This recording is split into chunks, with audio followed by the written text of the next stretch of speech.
This week, Michael used up all his hairspray, jumped on his motorcycle, and rode to the murder capital of the world. All so we could help a fan by watching The Lost Boys. Welcome back to How Did You Miss This? A show where we drive a stake through the heart of our movie watching history. I'm Evan Toller-Hickey, and with me as always, Michael Hansen and Chris Shane. And today we are kicking off a very, very special episode because one, we are back from September holidays. Woo! Yay! Also, this is the first week of Scaretober, a month where we are doing 5 horror films in a row. And this is also our very first listener requested film. I am so excited. I am so excited. Dave from Quebec, we got you. Yeah, Dave. And today we are going to be watching 1987's vampire flick, The Lost Boys. This movie has all of the hairspray. This movie has all of the leather. This movie has all of the Corys. So, Michael, you got to tell us, how did you miss this? So I missed this because compared to something like Stand By Me or E.T., like that really, resonated with someone like me at my age at that time. This did not. There was nothing about this that caught me. Like, I think this is the wrong movie at the wrong time. I didn't know anything about it. I was not interested. And I'd never even raised an eyebrow and just walked away from it. So it didn't even register. Okay. And so, Chris, I mean, you were the same age as I was when this came out, about 8. I'm guessing you didn't see it in theaters, but you have seen this before. Oh yeah, I've seen this before. I grew up with much older brother who very, very, very much enjoyed horror movies. So I mean, this came out in '87. I definitely didn't see it in theaters, but I would have seen it on VHS, like for sure. A few years later when it was growing in popularity and on home video. I remember seeing this a few times, probably around 10, 11, 12, thinking it was a kind of cool vampire movie, but I probably have not seen it since, like 30 years ago plus. So it has definitely been a long time since I've seen it. How about you, Evan? Have you seen this movie before? I have. And I think I'm sort of with you on this. Not that, I have a much older brother that was really into horror films, but I definitely saw this on VHS. I feel like this was a movie I probably watched like just hanging out with friends sort of thing. And I feel like I may have revisited it maybe sometime in university because I remember it more clearly than I had expected. But it's not a movie that I was, seeking out again. And I'm glad that Dave was pressured into watching this by his partner and wanted us to, take a look at it and see. Road test it for him. Well, he watched it too, and I have some of his thoughts, which I think are better. I think are kind of similar to ours. That is fantastic. And I love that we have some listener notes along with just a listener request. I am excited to find out what Dave thought of this. Also, potentially Dave's address, depending on what we thought of this movie overall. But before we get into what we thought, why don't we figure out a little bit about how this movie came to be and where it came from? For me, I found the interesting thing about this movie was that the original idea for this script came together from the idea of basically like, hey, why is Peter Pan forever young and why can he fly? Well, maybe he's a vampire. So apparently that was kind of the origin of the idea of this movie. I was just this like, well, what if Peter Pan was a vampire? Which, okay. I mean, I get it. That's kind of an appealing idea. That's how this thing got kicked off as an idea for a script. Got bought up by Warner Brothers. And then it was sitting in the lap of Richard Donner to make after he'd made Goonies as his kind of like next project. So this movie was supposed to be a like younger person vampire movie when Richard Donner had come off Goonies, was going to make the next thing. Apparently Warner Brothers pitched it to Richard Donner as like Goonies with vampires. But at a certain point, it took so long to make that he dropped out of making this to go make Lethal Weapon, which, I mean... Yeah, I think we know who showed up on the right side of history there. I'm not sure who showed up on the right side of history there. But that's where Schumacher steps in to make this movie. And I mean, basically in the process of him coming on board, it went from being a preteen movie into an older, sexier, scarier, like teen vampire movie. I saw an interview with him, and the number of times he said teen vampire movie about this movie was like excessive in the interview. So I don't think he could underline that enough, that this was a teen vampire movie. Yeah, I mean, it's really interesting to me because so you've got James Jeremias and Janice Fisher as a writing team writing the original script for this, and like you said, Chris, this is very much sort of Peter Pan as a vampire. They'd apparently been kind of inspired by reading Interview with a Vampire and the Vampire Lestat. And the character, I believe her name is Claudia in the books and movie, played by Kirsten Dunst at the peak of her career as the 12-year-old vampire, forever young, but, super old, and taking that, and obviously like the Lost Boys being this direct reference to Peter Pan's pack of boys. And then, you have Joel Schumacher coming on and also bringing on Jeffrey Boehm as the rewriter. And Jeffrey Boehm, who will go on to write Indiana Jones and the Last Crusade, Lethal Weapon 2, Lethal Weapon 3, Witches of Eastwick. So, he is really going to hammer out some pretty big hits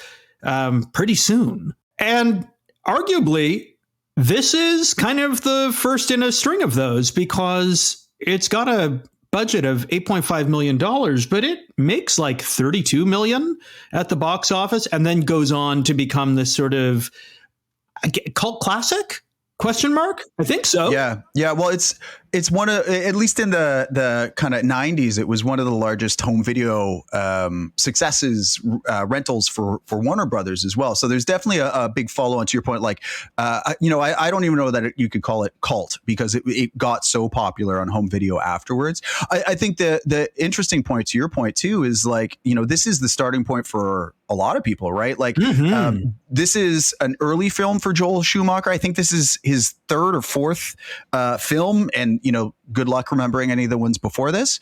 I will also say this is probably one of his, actually it's his third highest reviewed on Rotten Tomatoes film. So there's two ahead of this, which I didn't remember either.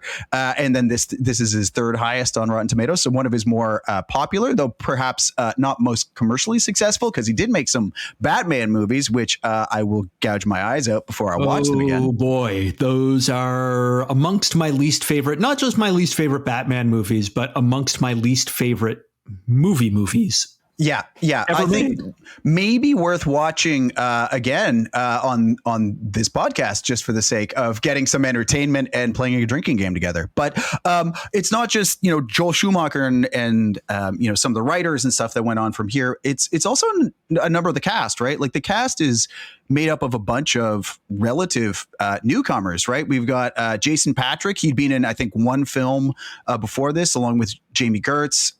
Corey Haim had been in like one movie before this. Keith, and let's not forget the Edison twins up here in Canada.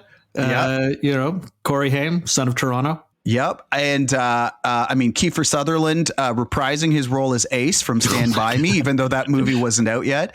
I mean, I think your two probably most well-known actors in this were Corey Feldman, right? Speaking of Stand By Me, he just come off Stand By Me along with Kiefer Sutherland, although it wasn't actually out yet, I think, by the time they were casting for this. But I mean, he had a string of movies and was kind of well known for doing some of the Friday the 13th, Gremlins, Goonies, and then it's Stand By Me and, you know, The Lost Boys.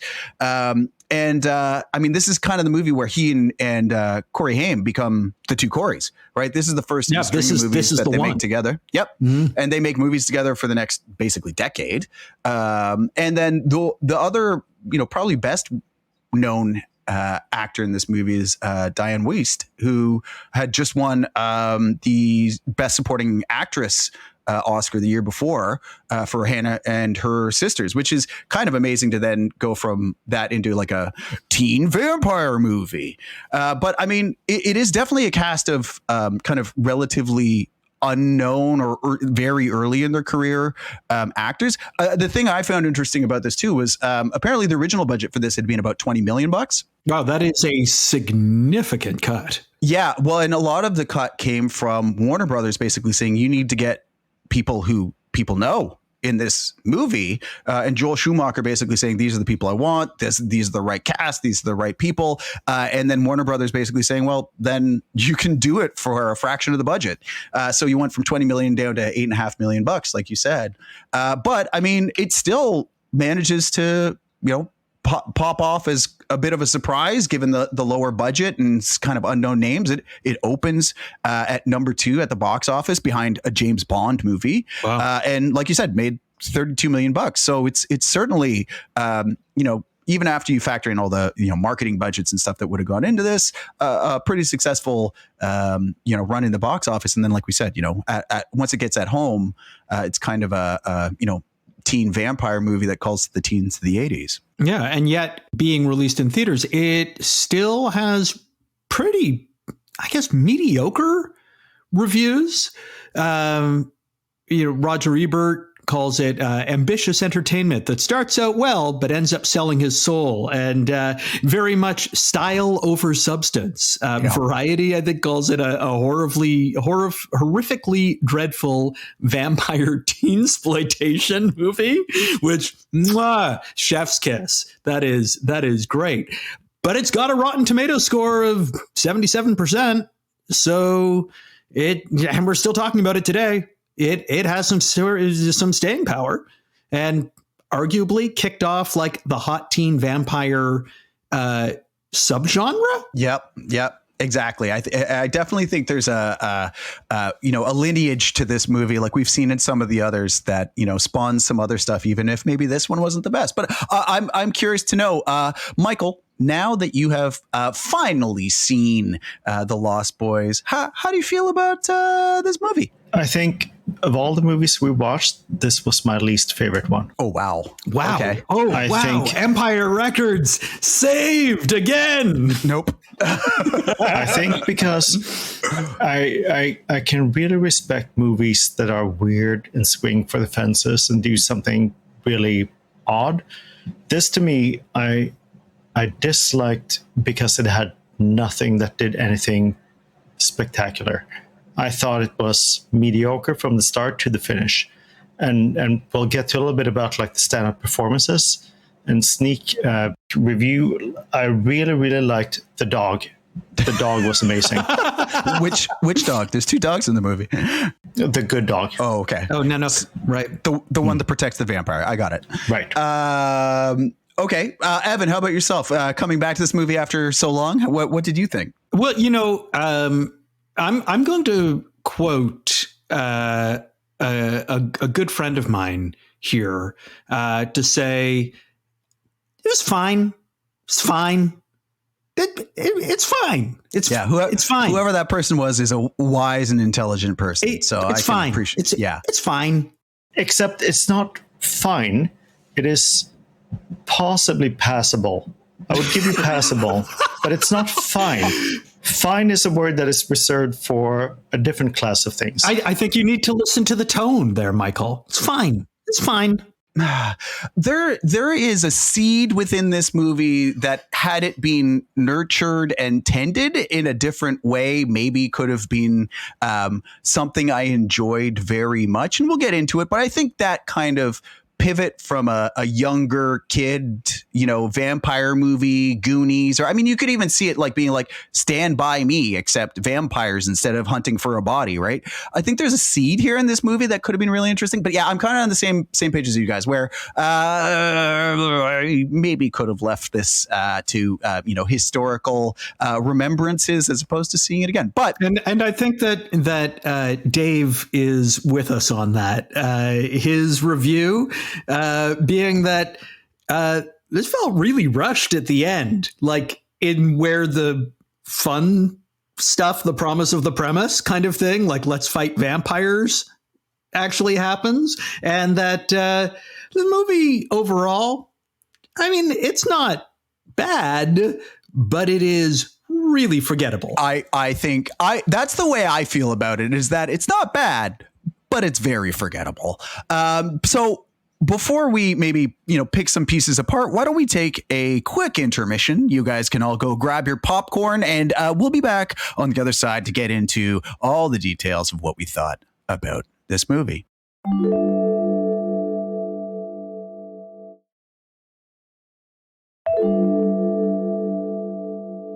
Well, welcome back. So we're going to get into all the nitty gritty of The Lost Boys. And before we do, I'll give our traditional spoiler alert. We're going to talk about all the stuff. And if you haven't seen this movie, we'll probably spoil it for you. Though perhaps that's maybe okay, given our initial reaction to it up front. But if you're not familiar with what happens in this movie and want to listen along anyway, well, what happens? So The Lost Boys follows two brothers, that's Mikael and Sam, who move to Santa Carla, the lovely murder capital of the world. And they encounter a gang of vampires led by David. Mikael becomes ensnared by those vampires and is gradually turning one into himself. And Sam is aided by the quirky Frog Brothers, and they embark on a mission to save Mikael. So, out of all of the movies that we have watched and perhaps ever will watch, is this the most 80s movie ever? Yes. Yes, 100%. Oh, yes. Oh, yes. This movie, from top to tail, in its wardrobe, in its hair and makeup, in its soundtrack, in every little tiny nook and cranny, is like an 80s fever dream. Yeah. It is. I mean, I think I had blocked out maybe just like how extreme it is in terms of like how big that hair is, how shiny that pleather is, how motorcycly those motorcycles are. I don't know, but it is so 80s, and all of like the 80s subcultures all out there on the Santa Carla boardwalk. I mean, it is definitely a feast for the eyes for anyone who is like, hey, I got invited to like an 80s costume party. Yeah. Just like, go get one of these outfits and you'd be set. Watch the opening to Lost Boys. Yeah. Okay. So counterpoint. It is the most 80s movie that we have watched so far. This doesn't even like stack anywhere close to 16 Candles, Ferris Bueller, Breakfast Club. Like, this is not anywhere close to as 80s as those movies. It is a very, very 80s movie. And in all the ones that we've watched, because we've watched movies that are from other decades, for sure, it's the most 80s movies we've watched so far. But this is not representative. This is a ridiculous interpretation of the 80s that possibly only fits like one tiny little subculture thing. So I'm gonna say no. I would say all the things you said except for the part where you said no, because I think it just tries to like cherry pick all of the 80s things and just ram it into a movie. All like bigger shoulder pads, yes.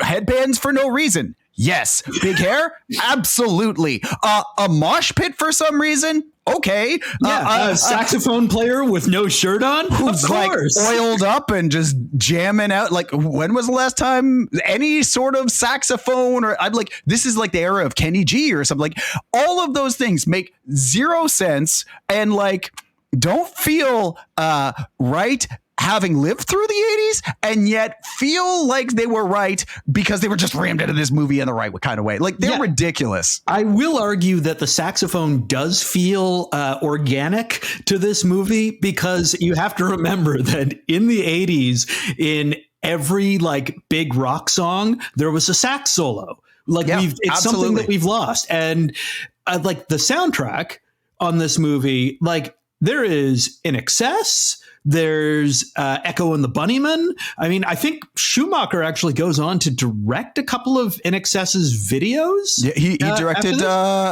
Michael Jackson's thing. Oh, no. It's the director of photography who did Bad. Like, there's just all sorts of folks involved in like 80s culture who have their fingerprints in all sorts of, like, to your point, like music and other stuff going on culturally at this point that are just like. So I feel like there is, like, to Michael's point, like this feels like kind of like weird subculturing, but I think that you are absolutely right, Chris, in that it cherry picks everything 80s and shoves it, like turns it up to 11 and shoves it all into one place, so that like there is a poster of Molly Ringwald on the wall, as well as, I don't know, a poster of sexy Rob Lowe maybe on like, and like everything is like, there's neon and there's like big shirts and shoulder pads, but also like Love of Rambo and like leather and punks with like really, really big mohawks and like people with wraparound shades. And like, I think we've come to some agreement that this is a weirdly disjointed viewing of the 80s. Our landing is perhaps in a different spot for some of us, but yeah, there's a lot of 80s references cherry picked here, whether it feels good or right or not. I mean, there's just a lot of them, definitely. So with that in mind, maybe we can shift over here and say, I mean, this is a very as we kind of touched on up front, like a new cast of actors coming up. I'm curious what all of you think in terms of like the characters and the performances that went into this movie. I didn't like anything about this movie, so it's hard for me to. Oh, I love that this is your something about Mary. Oh, this is so delightful to me. No, it's worse, because something about Mary, again, back to swinging for the fences, they tried to do something. Here, I felt like they didn't try to do anything. So I didn't think anyone showed up to do a good job about anything. There was not a single character that I felt I connected with, except possibly for the Coreys, because they at least tried a thing. So, like, I couldn't tell you that Kiefer Sutherland did anything. I couldn't tell you that the mom, like, no one did anything. There's no one that stood out. That's why, like I said, it sounded like a joke, but I thought that the dog was amazing. The dog was really good. I connected with the dog. That's a great. He did a great job jumping on vampires. Yeah. Yep. Super good job. And I'd be like, hey, good dog. I want to see what that dog does next. What movies are he's going to be in? I mean, after this movie, that dog got hooked on heroin, and anyway, it's a sad story. You know, I'm going to actually like call out, and this is something that Dave brought up as well, and I agree with him on this. Why? Like, what happened to Jason Patric? Like, I think he's gone on to do some television stuff, but he really kind of stands out as like this potential major 80s heartthrob. Why didn't he have like just like a rocket ride to fame after this movie. I'm genuinely wonder, because he's a very handsome guy being very brooding in this movie. And, he doesn't seem to really do anything after this, anything major. So I feel like I'm going to repeat myself from a previous thing where I say part of the answer is he gets terrible lines, terrible directing, and terrible acting, and he's not cast well because he's supposed to be like 17 and he looks like 27. Like everything is wrong about this character. I think he turned 20 on the set of this movie. So he's not far off. I mean, for me, he didn't connect. It just felt wrong. Immediately, he's supposed to connect with this girl. Oh, I'm going to do this. I'm going to do that. Like, there was nothing about this that connected. So when you say what happened to him, I was like, I think probably what happened to him was very consistent with his performance in this movie. I'll say this. Like, I think for me, we talked up front about the idea of this having been rewritten from a preteen or a young teen movie to like a little bit of an older, scarier. It went from a G or PG rating, which is what the original movie was, up to an R, right? And I think there's kind of like, you can tell parts of these stories and characters were added or rewritten because it's you could tell the Frog Brothers used to have a bigger part in this movie, right? Yeah, and like it got scaled down. 8-year-old like chubby Boy Scouts, right? Yeah. Exactly, right? And you didn't necessarily have the same kind of story with the two brothers and whatever. I think this movie would have made, and probably the characters would have made a lot more sense in the the Goonies, but with vampires, kind of that was originally pitched. I could see myself getting into that movie, or pushing this up into more of the scary empire, Nightmare on Elm Street kind of thing, where you're like, okay, cool, you're being chased by vampires. And I found just like the characters were the same kind of well, we didn't want to get rid of all of it, but we also kind of wanted to make it older and sexier. And so a lot of the characters I found got a really short shrift and either must have gotten cut back or why is Star in this movie?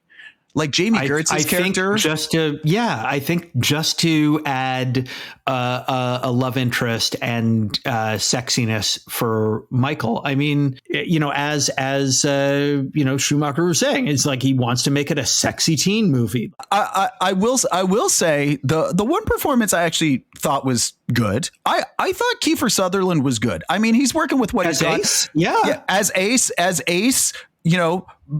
50 years later or whatever, 30 years later, after he left the kids alive and Stand By Me because he was bitten by Max and became, a vampire lord in California. There you go. Makes perfect sense. But I actually thought he was pretty good. He didn't have a ton of lines, but I thought he did a pretty good job of being a, menacing kind of psychotic character. Again, Ace. He's also he's magnetic to watch. Like Kiefer Sutherland has real presence on the screen. This is where I disagree. I think in Stand By Me, he was menacing because everything was underplayed.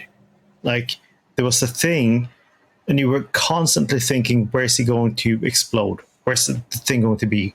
Here, it felt to me like a caricature of that same person. And I didn't believe a single thing. It was just like a constant, hey, I'm such a bully. I'm so mean. I'm going to tease you, whatever. Like nothing of that felt convincing to me. So it's a great actor. It just, to me, that felt false at every step along the way. So I actually... Do you feel like that performance helps in kind of there's obviously this kind of pure pressure, not even subtext in this movie. And let's kind of remember too, this is 80s America. This is Ronald Reagan, just say no to drugs, Nancy Reagan kind of thing. The youth are going to shit because they're messing themselves up on all these things. And, I wonder if part of this allegory could be, extended to that. I totally agree, because the way that they arrive in this small town is exactly what you said. And it is a very 80s thing. They kind of go through this whole thing of showing everyone looking different. Oh, look at these weirdos. Look at these freaks. Which is very consistent with exactly what you said. It's like, that was the era, that was the time. So therefore, he represents that very well. I have to look at this from the perspective of 2023, and it doesn't work. None of this works. If we're going to talk to people about, like, are you going to watch this now and enjoy it now? Then I had to say, hands down, it's terrible. And you can explain it and say, sure, it made sense from the perspective of the era, and you could talk about the Reagan era, but today, I think it is terrible. So, Michael, would you say that this movie does a good, bad, or mediocre job of kind of blending the horror and comedy genres? I think it does a terrible job because it can't pick what it wants to be. Does it want to be a comedy? You could have done that super, super well. Do you want to be a horror movie? You could have done that very well. I did not enjoy the blend because the things that are supposed to be horror didn't scare me at all. And the things that are supposed to be funny didn't work for me. I'll say I don't think it did a good job of like trying to be, a whimsical horror movie either. Again, like Michael said, like, it didn't pick a lane. That's the way I felt about a lot of the characters, where either go with the younger or go with the older, like, expunge the Frog Brothers if you're going older and make it a like real teen movie. I mean, the Frog Brothers, who, I mean, from what I was listening to, was like Corey Feldman and Jameson Newlander had basically been given instructions to like go watch like all the Rambo movies and all the Chuck Norris movies and whatever, like be those guys. And like they weren't supposed to be, in that they were funny. Right. They were supposed to be dead serious and it was supposed to be funny to the audience, except they're kind of not. And also, I don't feel like we can pass over the whole like Corey Feldman voice thing where he decided. What, you mean this voice? I'm going to talk like a grown-up. I'm a kid who's running a comic book store using my grown-up voice. Whoa. And like the number of ridiculous like lines that they have is just kind of verging on offensive as a viewer, where it's like, we've been aware of some very serious vampire activity in this town for some time. Like, cool. And like, there's so many lines in there where I'm just like, that would have been really funny coming from like, like we were saying, like a 8 or 9 or 10-year-old Boy Scout.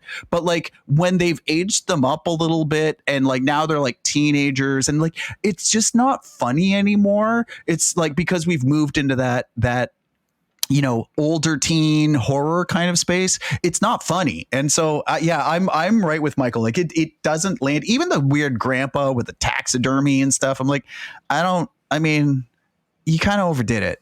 Yeah. I mean, I think that the fingerprints of the original script are probably like, I guess were too indelible. Yeah. That they just didn't wash off as well. But I wonder, because we're talking about like the comedy and the horror, and Schumacher himself said like people would be like, is it a comedy or a horror movie? And he'd be like, yes. So this is sort of what he was aiming for, but it also kind of reminded me of a kind of movie that isn't made anymore. And that is those kind of kid adventure movies that push kids as the heroes into situations that are actually pretty life or death. Dangerous, yeah. And kind of beyond what they feel they're capable of, but they manage to get a win in the end. And so I'm thinking of like Monster Squad and Goonies and Gremlins and even Stand By Me.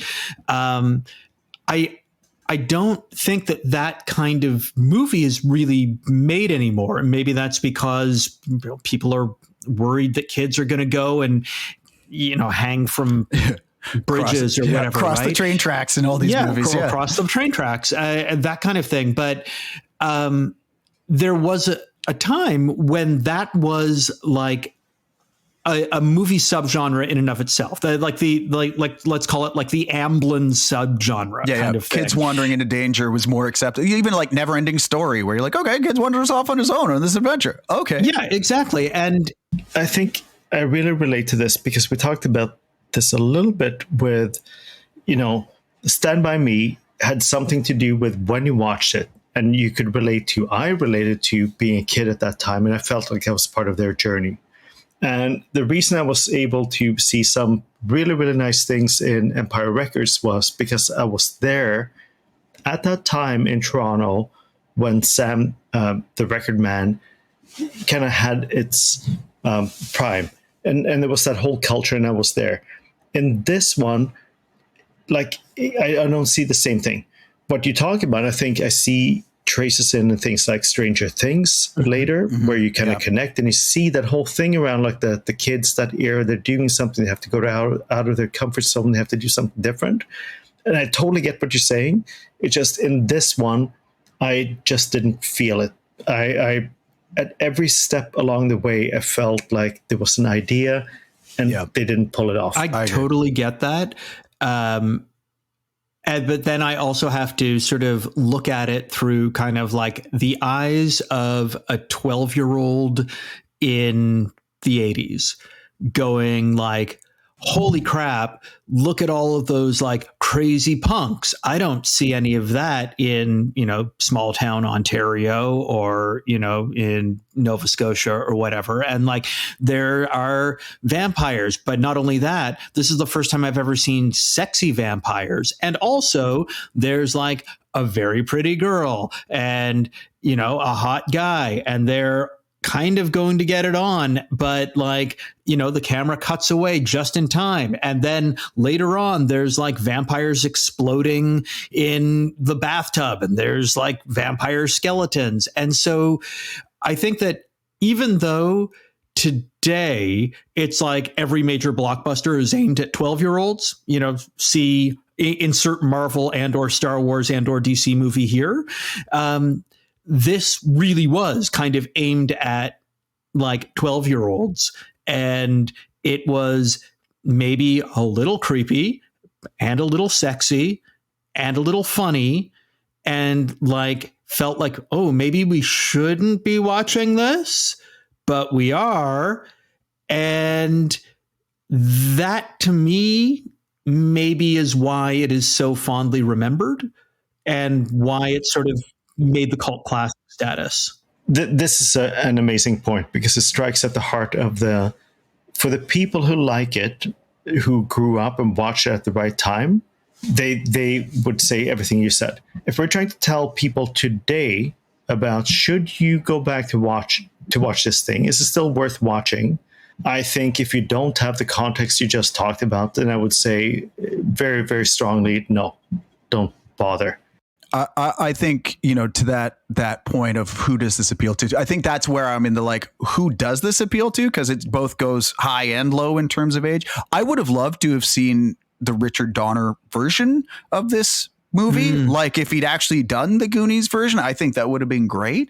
But I mean, moving on from, this kind of mix of comedy and horror, like in terms of the horror setup, or at least the setup for this movie of, moving to Santa Carla and, this new place with, murder capital of the world. Like how successful do you think that setup and like the narrative of this film is?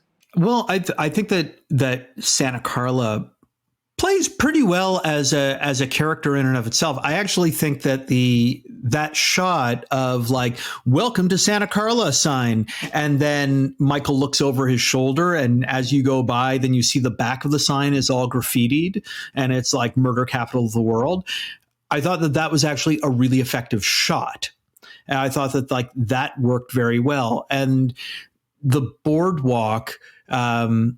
I also think is really interesting because it gives that kind of it's always amusement park at night, which has just a little bit of menace to it, right? It's just like, oh, this is when like the kids aren't really at the amusement park anymore. It's like, this is when people kind of get drunk and ride the rides and, get into dust. It's the kids who are too old to be trick-or-treating are still out trick-or-treating, and you want to turn off your lights. It's definitely that vibe, right? And so, and it's amazing to me that it's like, oh, this boardwalk has like everything you need on it, I guess. Like you can get piercings and leather jackets and go ride the carousel, apparently, and rent videotapes and buy all the comic books. Also, props to that comic book store. That is a very, very well stocked comic book store.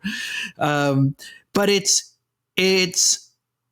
I think that it really like runs this kind of like almost this funhouse mirror kind of thing. And I think that is sort of done very well. I think that as a location for this film, it's one of the best kind of locations that they possibly could have gotten.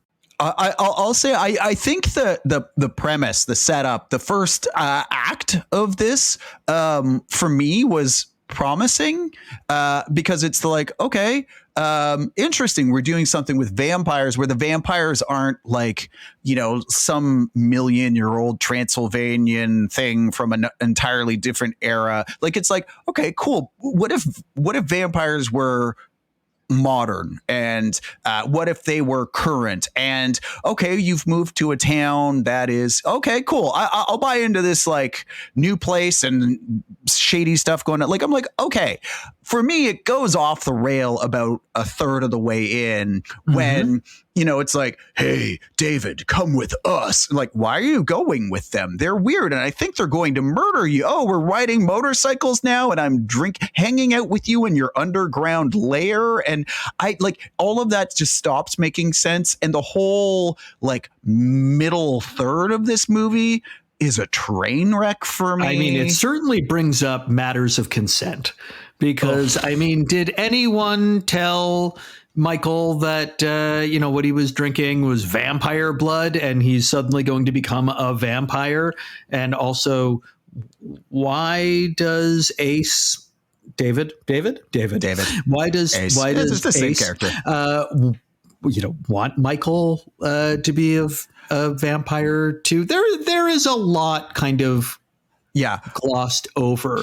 Yeah, but I think these are two separate and related things, because the first thing is, so the introduction to the little town, it works in the 80s because they wanted to kind of show, wow, look at these weirdos. And because there's so many weirdos in this town, therefore the vampires blend in. But if you watch this now, if you're of age to watch this now, you would say these are completely normal people living their life, doing a thing. So that has not aged well to me. Like, I think they go out of their way to show like, oh, we have people with tattoos, colored hair. Wow, look how weird they are. Therefore, of course, vampires could live among them because everyone's so weird. But it just that doesn't work well to me at all.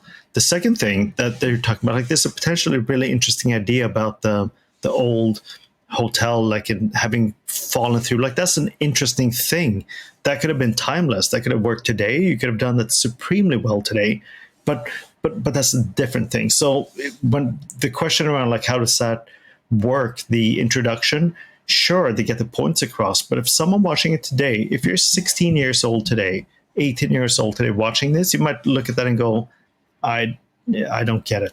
I think you could giggle your head off at it. I wonder how, like, a 10-year-old or 12-year-old would relate to this movie. But like, to your point, Chris, like, yeah, this movie has a very, very soft middle. But there is like Pillsbury Doughboy sauce. Yeah, like whoo-hoo. Yeah. But there is something, and I'm guessing it's probably a holdover from the kind of the Goonies aspect of it.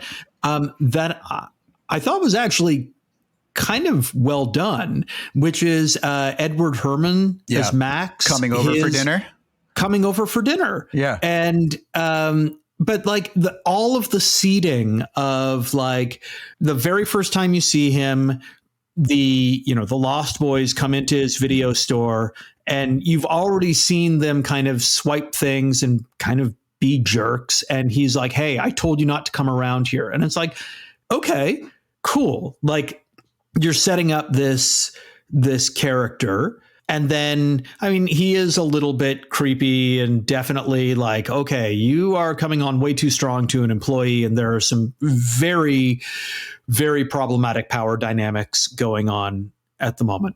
1987. Yep. 1987.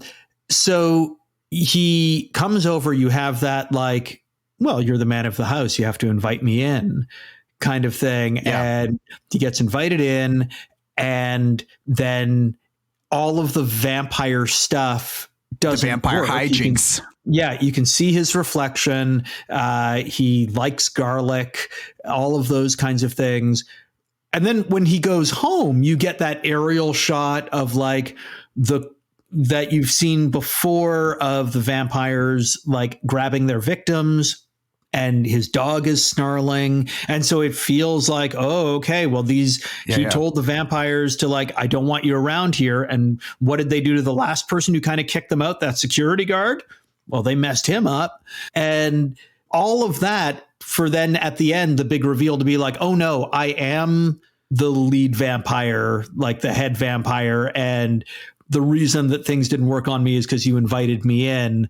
Like, I thought all of that were like, that was a nice little twist, and it was fun. And I feel like, hey, I want your mom to become a vampire to take care of all of the boys. Again, feels like it comes from a very different movie, a different movie. Yeah. But I'm kind of bummed that we don't see that movie. Goonies with vampires. I could stand behind that. I think when you look at this movie, the fact that you don't even see a vampire in this movie until 2/3 of the way through is like problem number one when you're talking about a teen vampire movie that's supposed to be scary and whatever, right? You don't even see a vampire for the first hour, and this movie's only 90 minutes or like 95 minutes. So like, yeah, the pacing's off, the storylines are a little bit wonked out. I'm thinking maybe we take another quick intermission here and talk about some of the other things that went into the making of this movie and how it wound up looking. We'll be right back.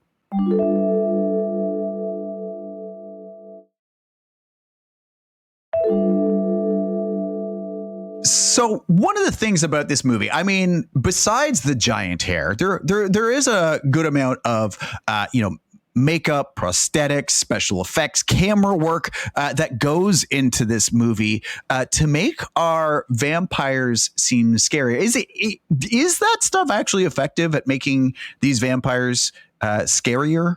I mean, there's a lot of uplighting, like taking a rose-colored, rose or red-colored gel and putting it over the light and just shining it up. And I mean, is it effective?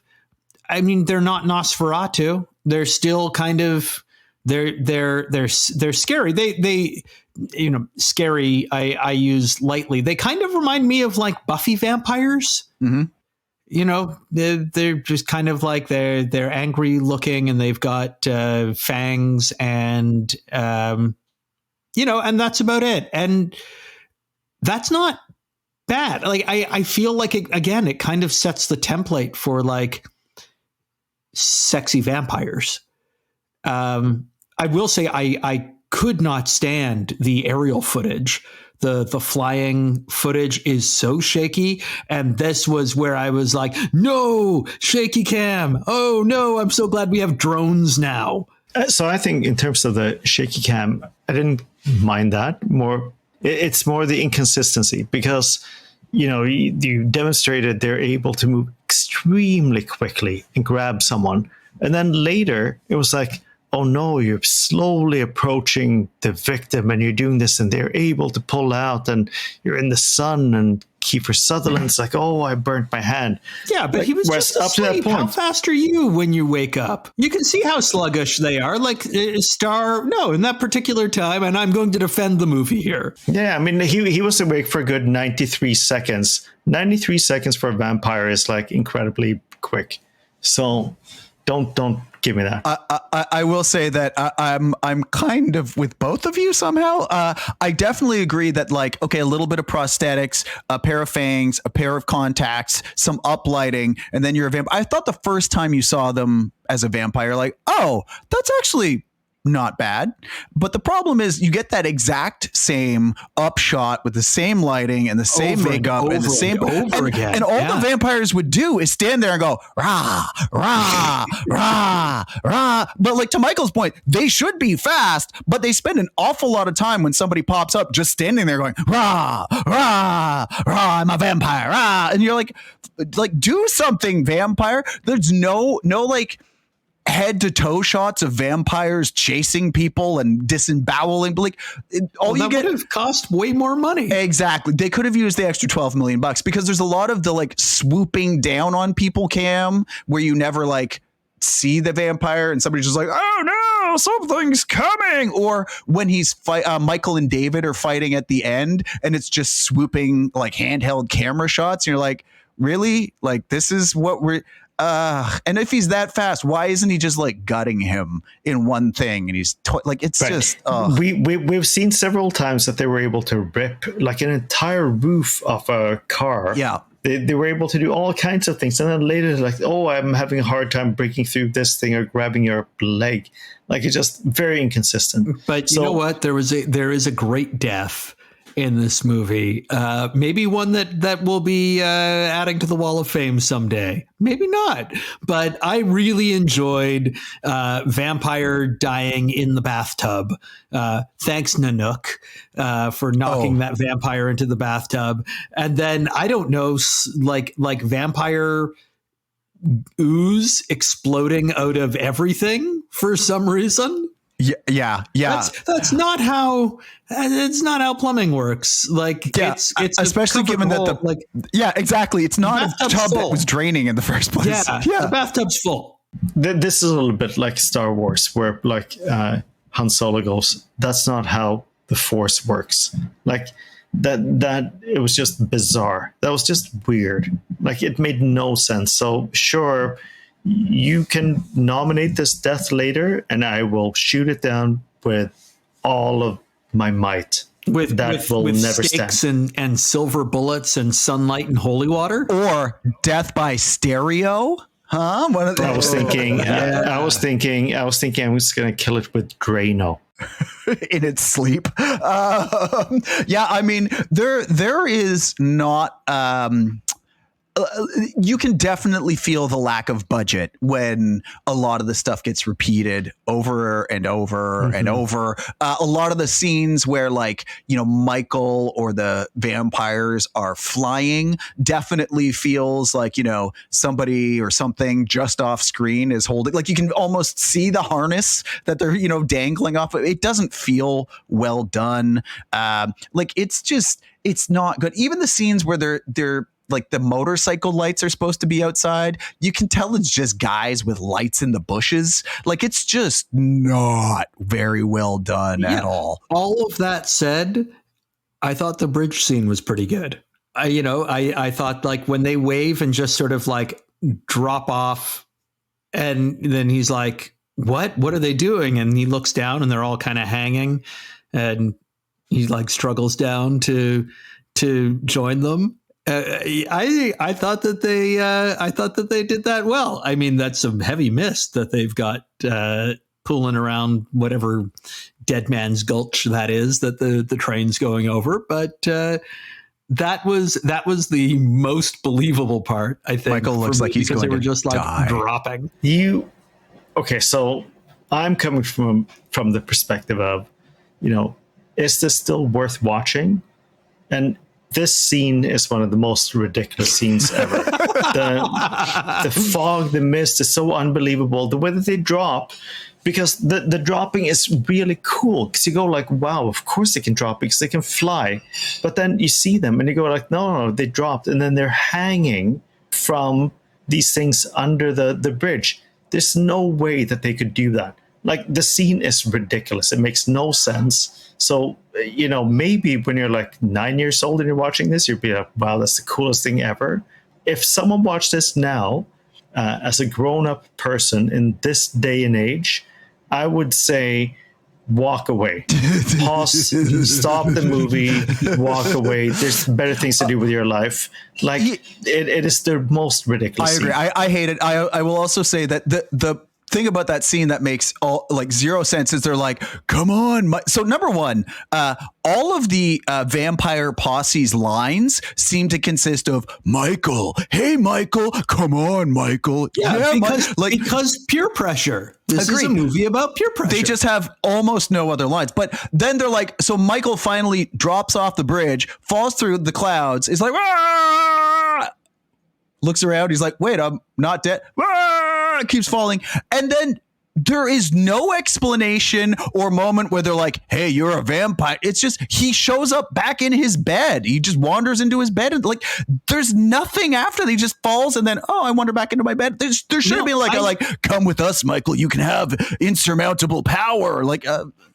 I think that there is a deleted scene there, or that it's cut early, because I was reading an interview with Kiefer Sutherland about it, and he was talking about how he thought that like that scene where Michael drops into the mist, and he's talking about like, and then I catch him in the mist, and I'm holding him, and it's like, it's very homoerotic, and I think that got cut. Maybe it was too much for the 80s. I will say it's.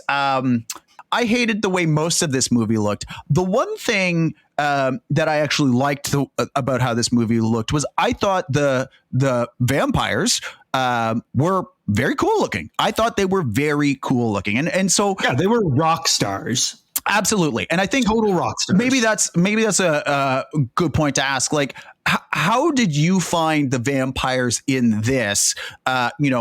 Were they unique? How did they compare to vampires in other places? Well, I mean, I thought that it was really interesting that they kept a lot of the sort of like classic vampire lore. So there's the stake through the heart's going to kill it. Sunlight's going to do it. Holy water, garlic, what works, all those mirrors. Things. Yeah. And it was interesting to me that they then subvert that for when Max comes over to dinner, because apparently if you invite the vampire in, then all of those things suddenly stop applying to the vampire, which makes me go like, man, vampires should just go like get invited in places so they can like do their hair.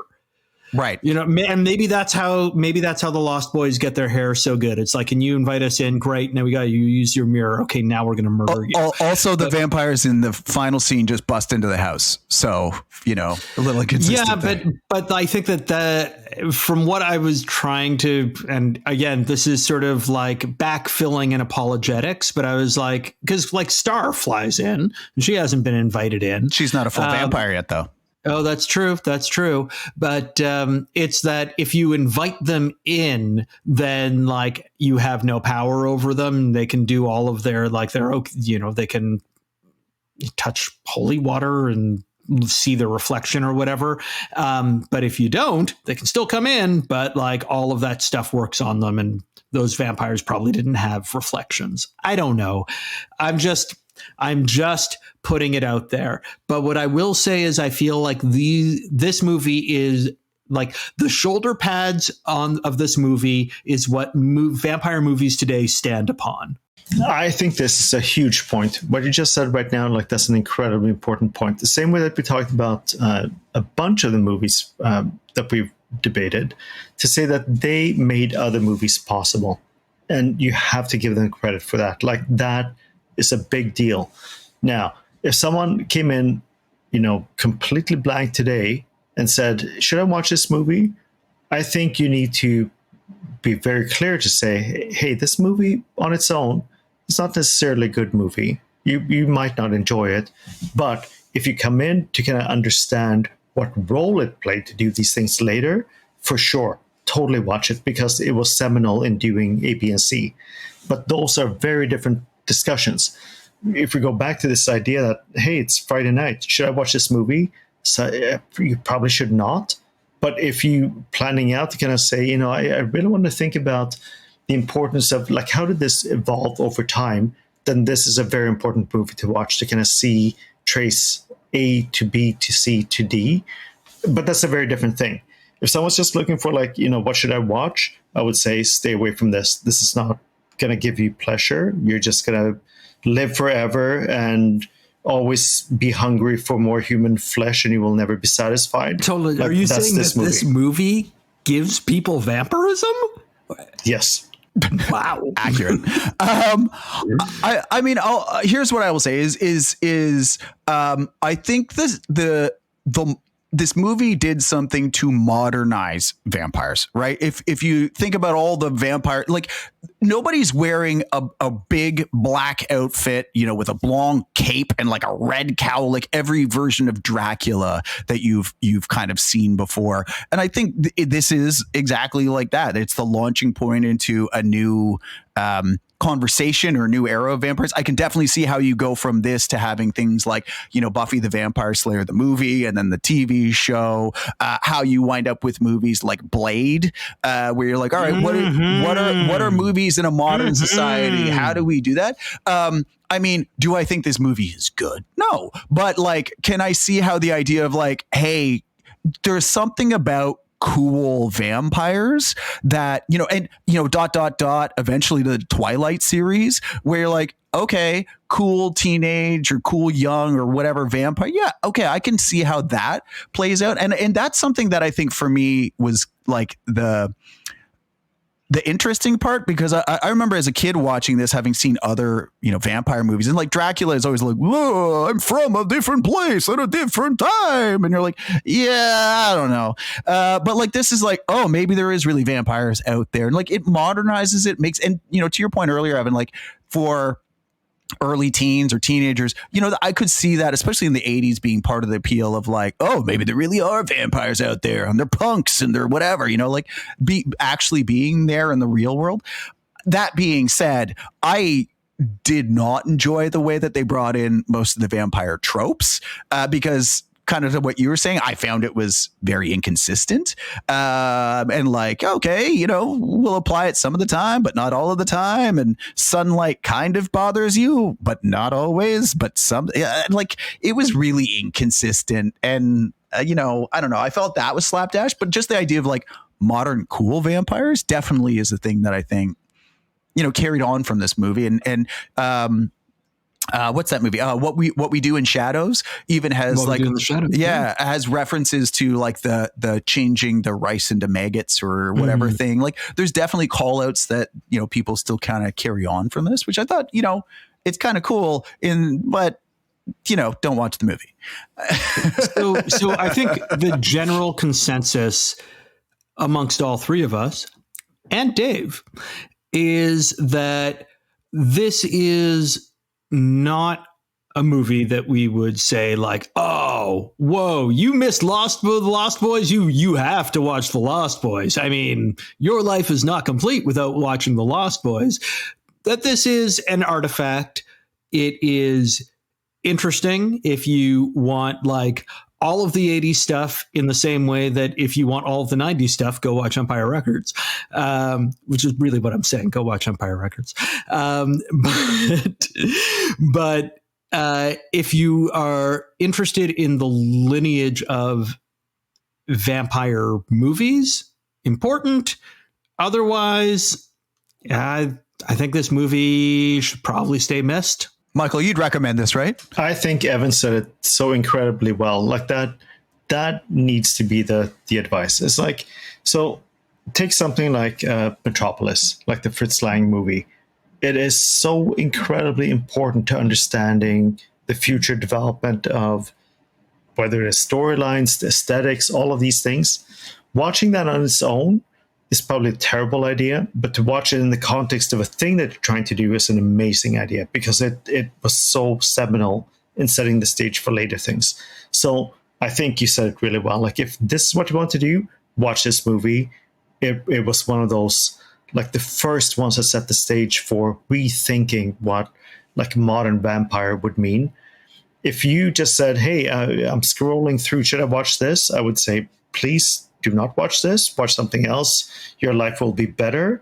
You have more things to do. But yeah, like, that's the thing. Yeah, I mean, I absolutely agree with you. This is an absolute miss for me. I could see, if you know what you're getting into, because you either have nostalgia for this movie, you have super nostalgia for the 80s, you want to know where vampire stuff came, like, sure, but like, it's like, a pea-sized group on the Venn diagram, where and most other people are like a giant sun-sized, like, don't watch this, and there's a little pea group of like, okay, yeah, this is maybe for you. But like, yeah, it's a definite miss for me, and I'm guessing I already know the answer from both of you, but like, is this a movie that you're going to revisit? I mean, if I'm looking for Halloween costumes from the 80s, I might freeze frame a couple of shots from the Santa Carla boardwalk. Yeah, you're going to go as oiled up saxophone man, right? I mean, I did play saxophone all through grade school and high school. So, I might go as oiled up sax man. So in my case, I paid cash dollars to rent this movie. So I think I might still have like 14 hours left to watch it. So sure, in the next 14 hours, will I watch it again? Because it's free? Actually, no. Like, I don't think I will seek this out again. Yeah, I was. I didn't remember it being good from when I was young, but I remembered liking it. And so I was surprised at how much I even didn't like it now. Definitely not a thing I need to revisit anytime soon. And I think that's okay. And that's what we thought about The Lost Boys. We would love to know what you thought about this movie. You can always email us at howdidyoumissthis@gmail.com. Send us any questions, anything you might want us to cover, what you thought about The Lost Boys, because I'm sure some of you loved it and want to burn us down. If you enjoy what we're doing here, do us a favor, take a second to rate, review, subscribe on Apple Podcasts, Spotify, or wherever else you're listening. And we will be back next week. We're going to be continuing Scaretober, and we're going to be watching The Exorcist to see if this classic horror movie is still possessed by timeless scares or whether it should stay missed. Thanks for listening. We'll talk to you then.